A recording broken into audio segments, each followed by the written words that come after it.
Gus Dur selain dijatuhkan dari presiden oleh Pak Amin, oleh Bu Mega, Gus Dur bilang, saya tidak masalah, tapi saya tidak pernah melupakan.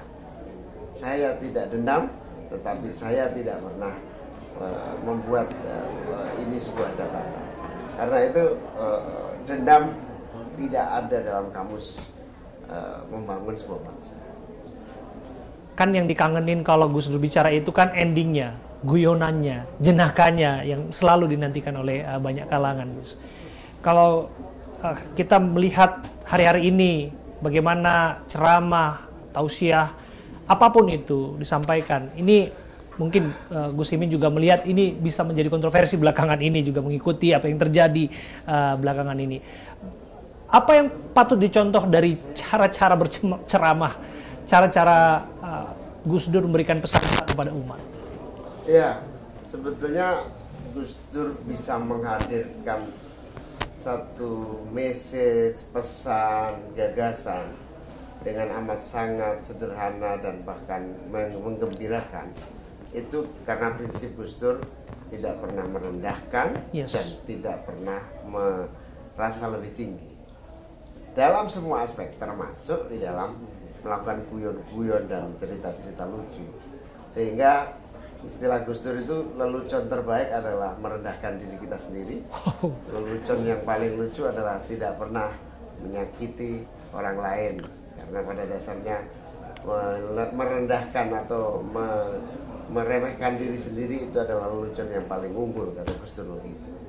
Tapi satu hal yang patut menjadi pembelajaran tentang Gus Dur ini adalah Gus Dur selalu menemani kelompok yang paling sulit, yang paling menderita, yang paling minoritas, yang paling sedang mengalami masalah yang paling sulit.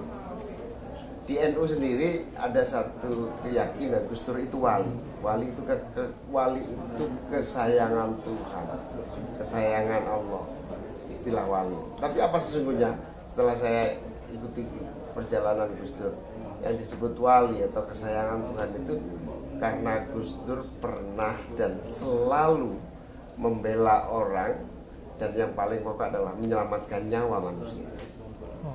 Gus Dur itu disebut wali karena terlampau banyak nyawa-nyawa yang diselamatkan, yang tidak terbunuh gara-gara intervensi Gus Dur.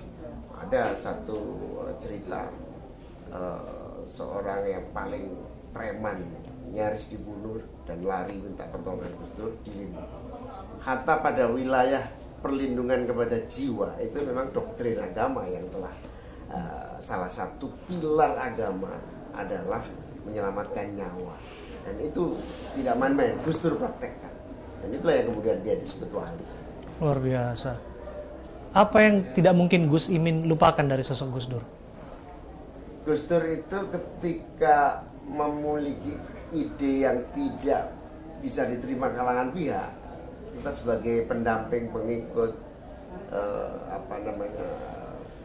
tamengnya gitu kan selalu panik dan kemudian selalu ikut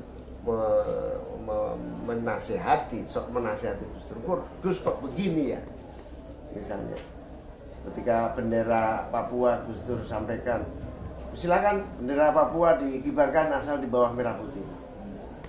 Wah, DPR ngamuk. Saya datang ke istana, Gus, saya dan teman-teman yang di PKB remuk nih gara-gara pernyataan Gus Dur, bendera Kejora boleh dikibarkan.